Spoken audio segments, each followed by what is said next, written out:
اعوذ باللہ من الشیطان الرجیم بسم اللہ الرحمن الرحیم۔ السلام علیکم عزیز طلبہ، امید کرتی ہوں آپ سب بخیر و عافیت ہوں گے۔ آج کا ہمارا ٹاپک ہے ولی دکنی کی غزل نمبر 2۔ تو شروع کرتے ہیں۔ مت غصے کے شعلے سوں جلتے کو جلاتے جا، چک مہر کے پانی سوں یہ آگ بجھاتی جا۔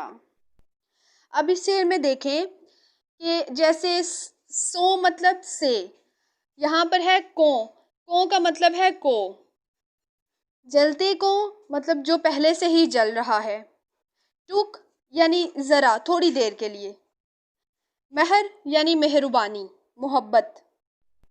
اب اس شعر میں شاعر کہہ رہا ہے کہ جو پہلے سے ہی تیرے عشق کی آگ میں جل رہا ہے اسے اپنے غصے کی آگ نہ دکھا، ٹھیک ہے، اور اسے اپنے غصے کی آگ دکھا کر اور نہ جلا، بلکہ ذرا سی محبت اور مہربانی کر کے پانی سے یہ آگ بجھا دے۔ اگلا شعر دیکھیں۔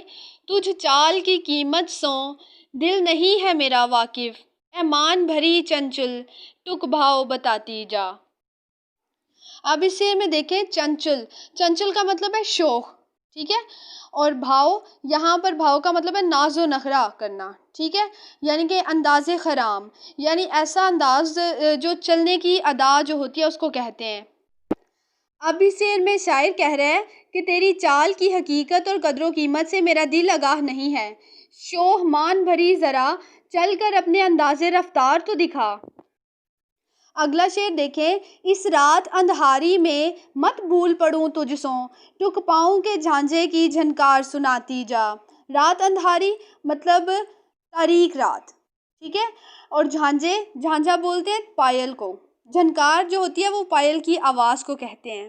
اب اس شعر میں شاعر کہہ رہا ہے کہ اس تاریک رات میں کہیں میں تجھ سے بچھڑ نہ جاؤں، ذرا اپنی پائل کی جھنکار تو سنا تاکہ مجھے معلوم ہو جائے کہ تم کس طرف ہو۔ اگلا شعر دیکھیں۔ مجھ دل کے کبوتر کو پکڑا ہے تیری لٹ نے، یہ کام دھرم کا ہے ٹک اس کو چھڑاتی جا۔ لٹ کا مطلب ہوتا ہے زلف، ٹھیک ہے، بال۔ دھرم کا مطلب ہوتا ہے نیکی۔ اب اس شعر میں شاعر کہہ رہا ہے کہ تیری زلف کے پھندے نے میرے دل کے کبوتر کو قید کر لیا ہے، تو نیکی کر اور اس کو اس کی قید سے رہائی دلا دے، کیونکہ کسی قیدی یا غلام کو آزاد کرنا دین کا نیک کام ہوتا ہے۔ اگلا شعر دیکھیں۔ تجھ مکھ کی پرستش میں گئی عمر میری ساری، اے بت کے پجن ہاری ٹک اس کو بچاتی جا۔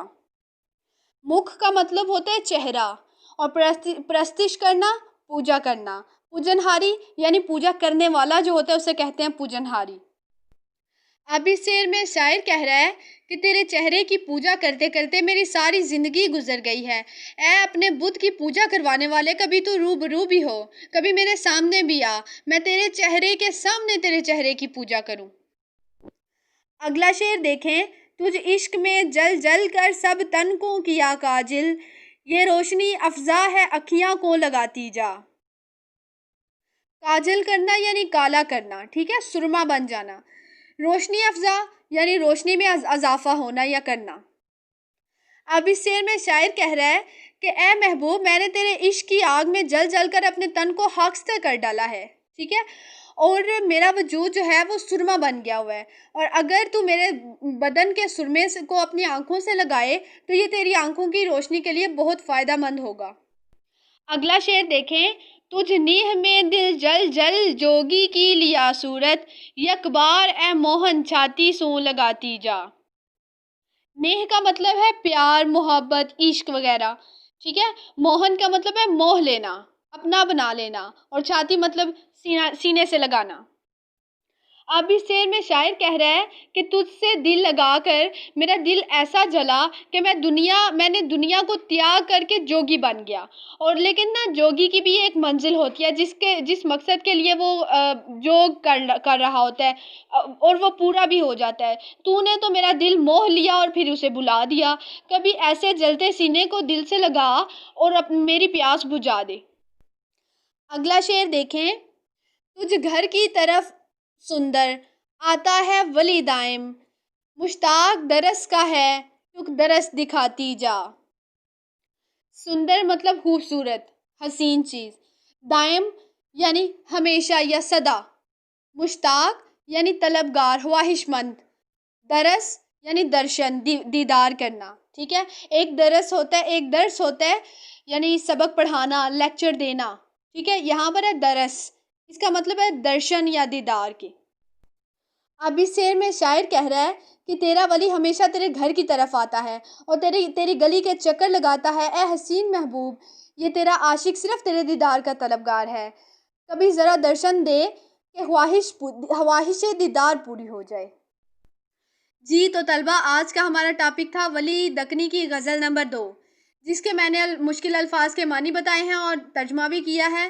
اب اگر تشریح کرنے میں آپ کو کوئی مشکل پیش آتی ہے تو آپ کمنٹ میں پوچھ سکتے ہیں. اس کے علاوہ بھی اگر آپ کا کوئی اور کویسچن ہے تو آپ کمنٹس میں پوچھ سکتے ہیں. اور پلیز میرے چینل کو سبسکرائب کریں، لائک کریں، شیئر کریں، اور اپنا اور اپنے گھر والوں کا بہت سارا خیال رکھیے گا. اللہ حافظ.